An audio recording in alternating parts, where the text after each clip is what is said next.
Good morning বন্ধুরা।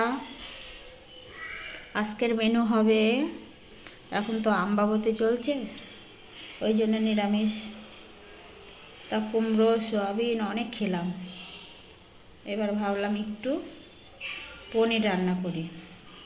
আজকে রান্না করব পনিরের ঝাল। এর মধ্যে আলু কিংবা কোনো সবজি দেব না, শুধু পনিরটাকে ঝাল করব।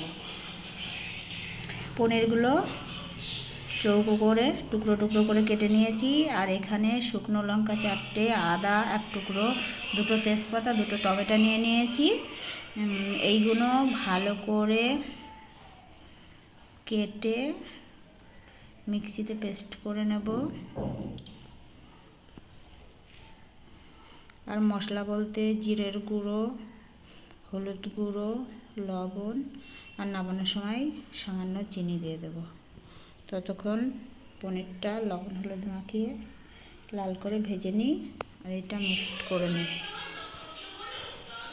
পনিরটাকে লাল করে ভেজে নিয়েছি, আর শুকনো লঙ্কা আর তেজপাতা ফোড়ন দিয়ে দিয়েছি।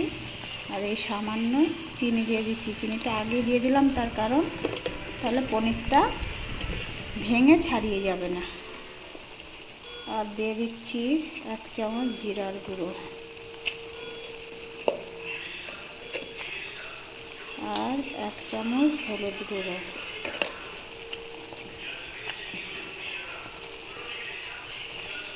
আর পরিমাণ মতন লবণ দিয়ে এবার একটুখানি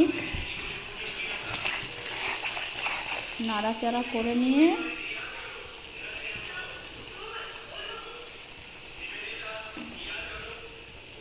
পেস্ট করা লঙ্কা, আদা আর টমেটো দিয়ে দিলাম।